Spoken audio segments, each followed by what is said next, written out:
Hi, I'm Macy. And I'm Missy. We're best friends and business partners. And each week, we're going to bring you a quote that inspires us, and we're going to talk about it. Join us as we break down our favorite impactful messages for leadership and share how you can apply them to lead with confidence and purpose. Get ready for a fun and authentic journey into leadership, life, and everything in between.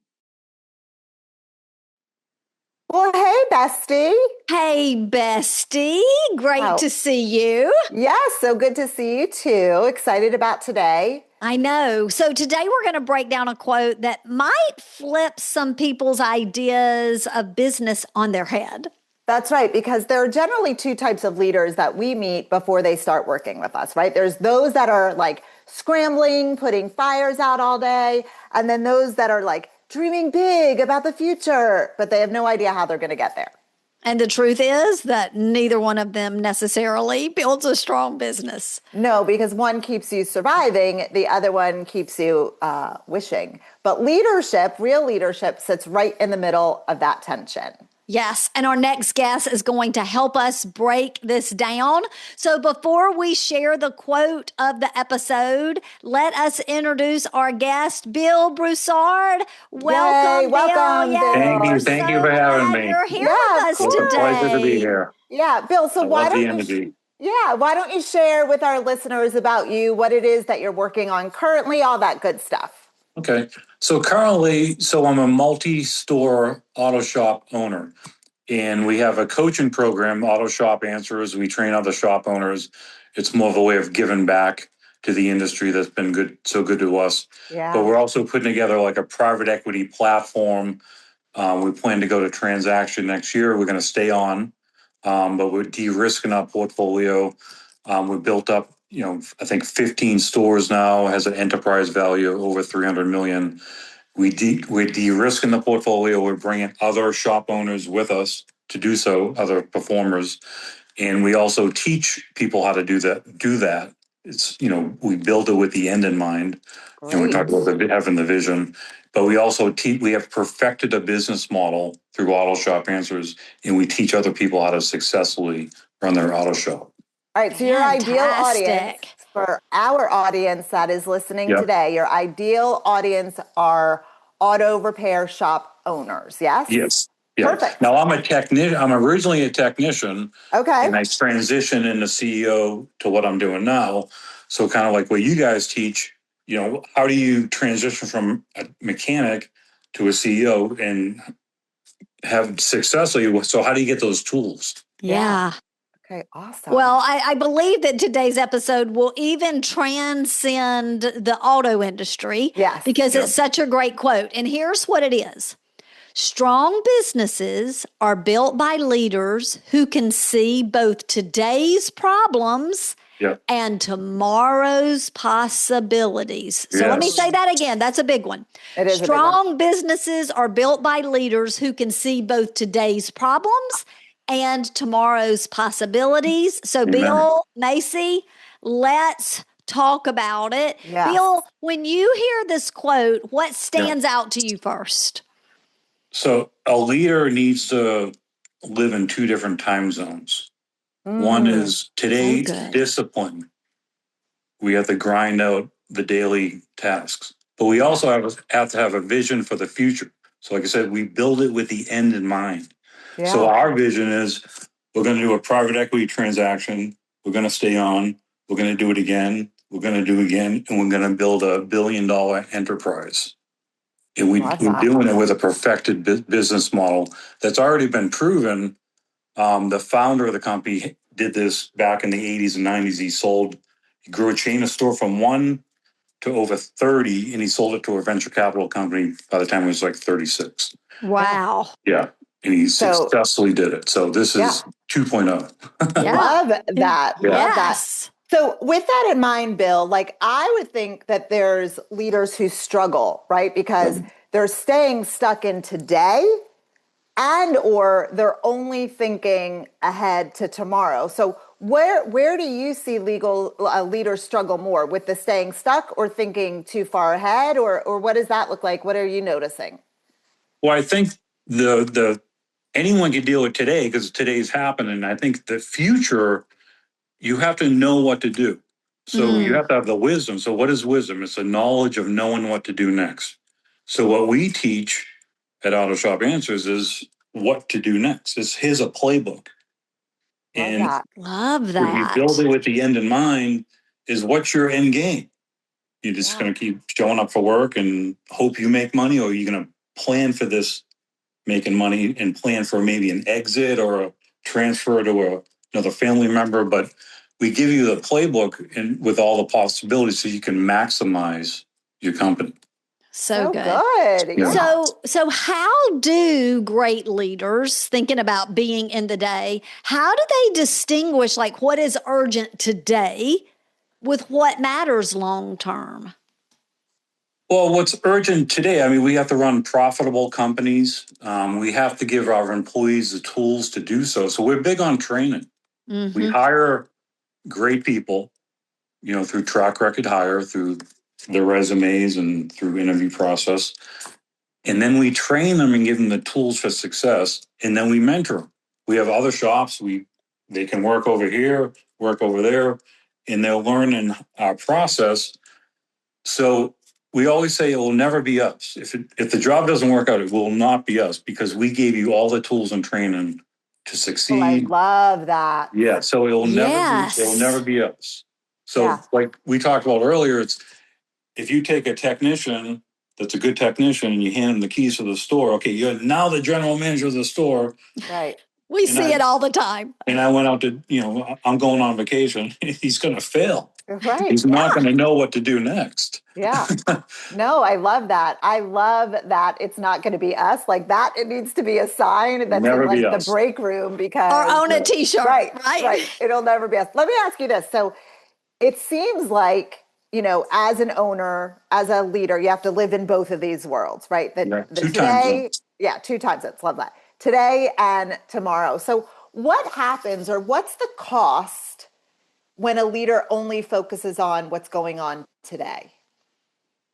Well, you're going to get left behind. We're in an age now where we have AI. So AI is moving at a rapid pace. So you can either ignore it and then deal with it if you have to, or you can start studying it. So AI in the service industries it won't replace us, but it will, if someone knows it, that person will replace you. You have to, it's moving at the speed of light. So it's making our jobs in our shops easier. So now we can run faster, which is going to run the process faster, which is going to drive more revenue.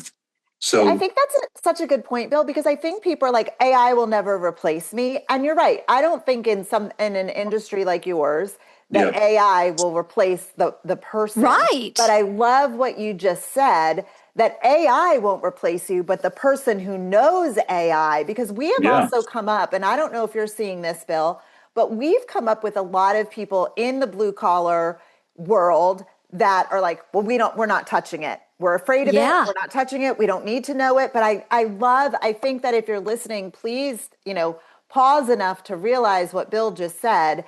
AI may not replace you, but it will be the person who knows AI that can how they can leverage it to do their job better, et cetera. That's like that's a takeaway. That's a tweetable. If we tweeted, that would be a tweetable because I think that's really, really valuable. Our founder, Todd Hayes, he's always very forward thinking. He's a brilliant person. But back in the 80s, he took we didn't have digital cameras then. So he took Polaroid pictures of people's car repairs and gave them to the customers. Now we take pictures and videos in the industry, and that's because of him. Right. Wow. Because people they want to see their old parts. Like people don't trust auto repair. So we take the scare out of auto repair with videos and pictures. We show customers. So now we can show them.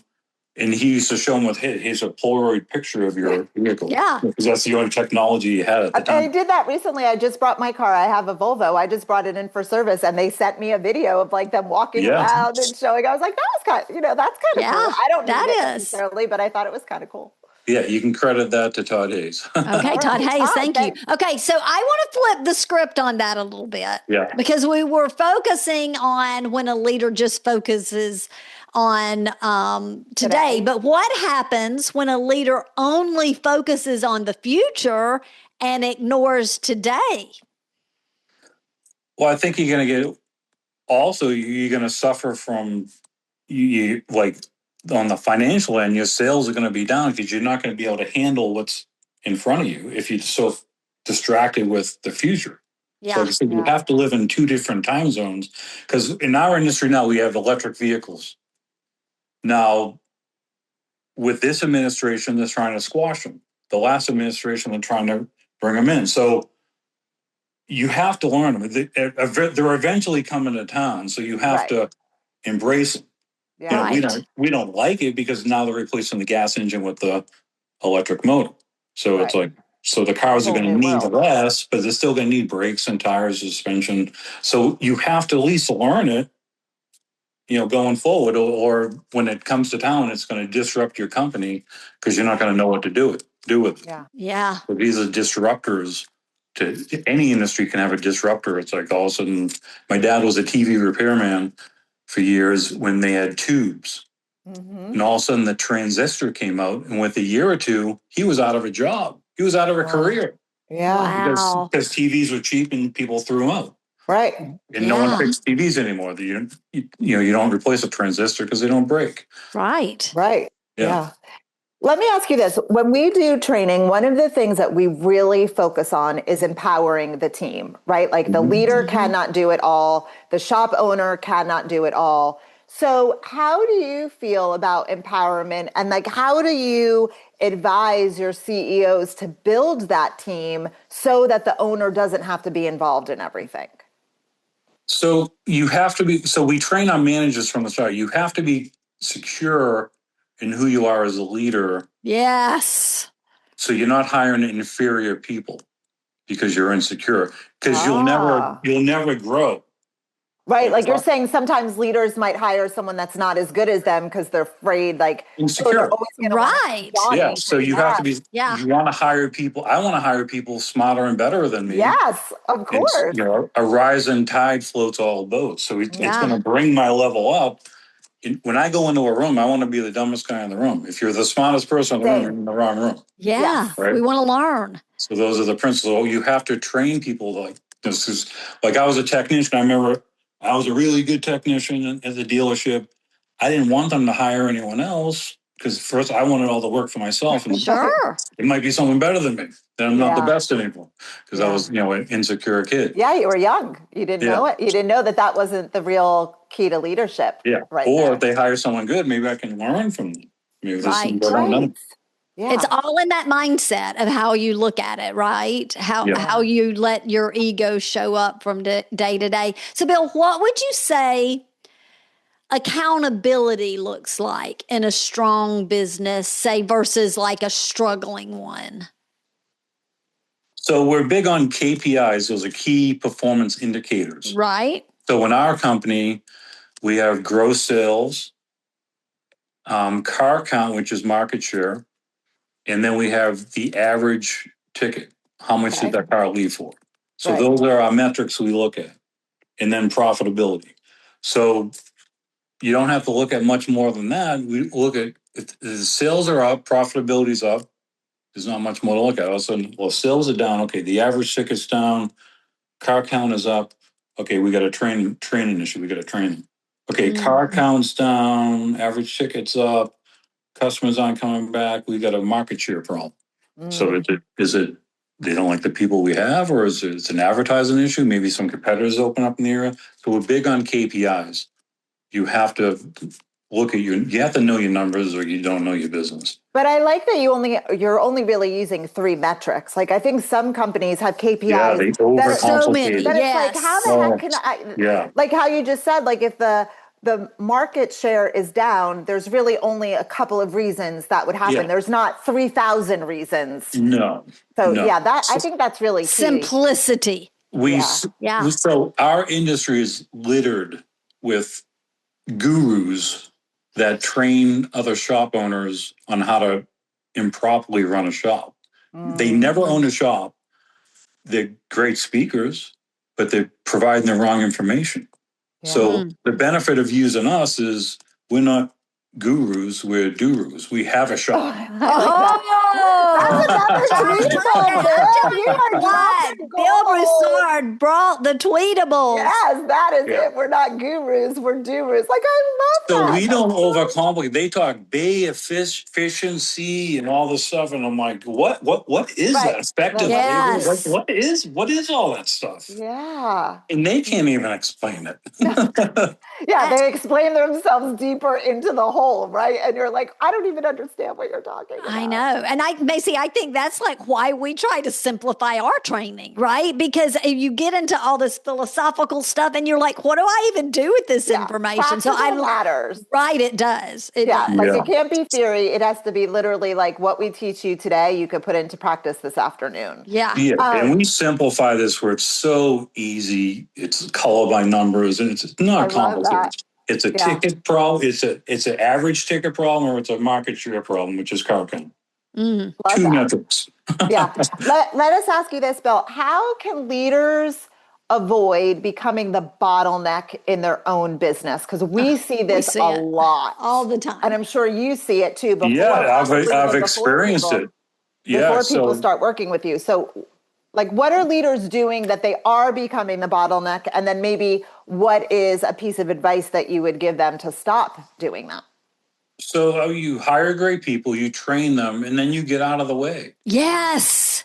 So I remember when I first started, I was the technician, I was a service advisor. I did everything. I wore all the hats. Then I started adding a service writer, another service writer, some technicians. And so Todd was mentoring me. And I remember, so I hired one service writer. And I was nervous about that. So I'm like, all right, that's working out good. Now what do I do? He goes, you hire another one. I'm like, another one? And I'm like, that's expensive. He's like, what's expensive not to? So you add another, all of a sudden sales went up again. Then he goes, and after that, I'm going to tell you to hire another one. And I'm like, really? All right. And I go, and then what? He goes, you kind of done. Go see a movie. I'm like, really? I'm like, go play a round of golf. Levers. Right? When you got your business a well-oiled machine, you're just pulling levers. You're hiring great people, you're training them, train, recruit. That's really my only job now is to train and recruit. So good. We spoke to a leader. He was a construction company owner and similar. We're like, how do you know when a leader is really good? He's like, I get to sit in the truck when the guys are working in August, right? Like, I mean, there's a saying, success is boring.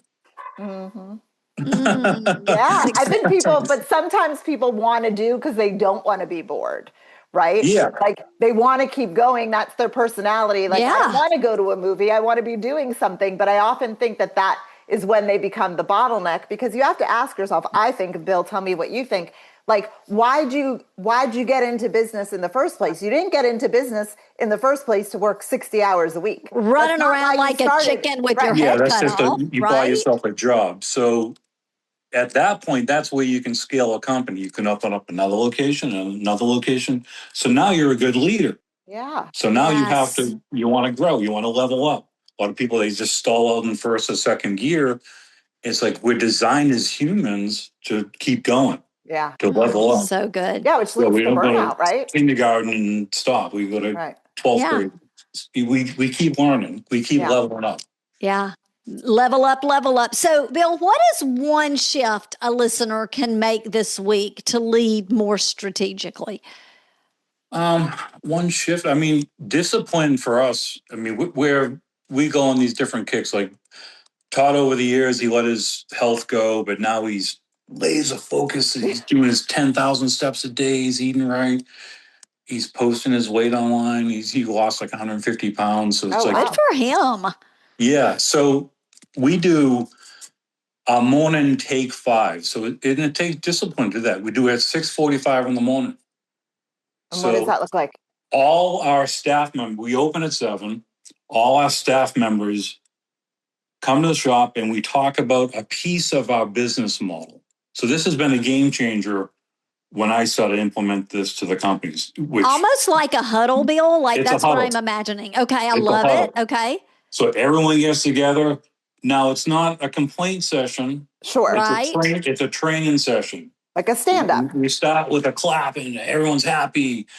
Love We it. talk about a piece of the business, how to answer the phone, maybe yesterday's wins. And, maybe if we have something to address, we might lightly address it. But, we praise in public, we punish in public. Yes. You're Let speaking me our ask you this. language. Yeah. Bill, so you said you do this every day. Yep. Is it at all the locations? Is it Yes. one location? So every Love it. location does this. How Yes. many people on the team total across all locations? So we have an average of 20 to 25 people at each location. And you said there's 14. So we I won't train do our the general math. manager on how to do this. Okay, so the general manager's doing it. But Love we also that. try to rotate it around to the different service advisors, system managers, because we want to train people to be other leaders. Yes. This is so Yes. good. I This don't is want so to be good. the only leader in my company. no, this is like all right up our alley and what we teach our people too. So I Yeah. love this conversation. So good. Well, I think it's time for a great transition into a big takeaway for the week. There were many of them. Yeah. But listeners, if you only take one thing away from this week's episode, let it be this. Strong businesses are not built by leaders who are just good at solving problems. They are built by leaders who can solve what's in front of them while also building what comes next. Yeah, that's right. I mean, if you only focus on today, you sometimes get stuck in reaction mode. And then if you only focus on tomorrow, you're losing credibility on what's happening today. So you have to do both, right? You have to move from operator to leader. And that's really when growth happens, not just for you as the owner, leader, manager, but for your team too. Yes. So Bill, thank you so much for saying yes today and being a part of the conversation. If our listeners want to stay connected to you, what is the best way for them to do that? So you can visit our website. It's autoshopanswers.com. Okay. And you can have all our contacts in there. You can come to training in Houston. And then you can find me on Facebook on just my regular name, Bill Brusard. Okay. Awesome. We're going to put it in the show notes. Yeah. Yes. Okay, so here's a question, Bill, we ask all our guests. What is your favorite leadership quote? So if I'm speaking, I always end it with, if you have the ability to do something, you have the responsibility to do something. Oh, I like that. Because we have generational responsibility, which is why we're growing this private equity platform. We're building legacy wealth. We want to think 3 generations ahead.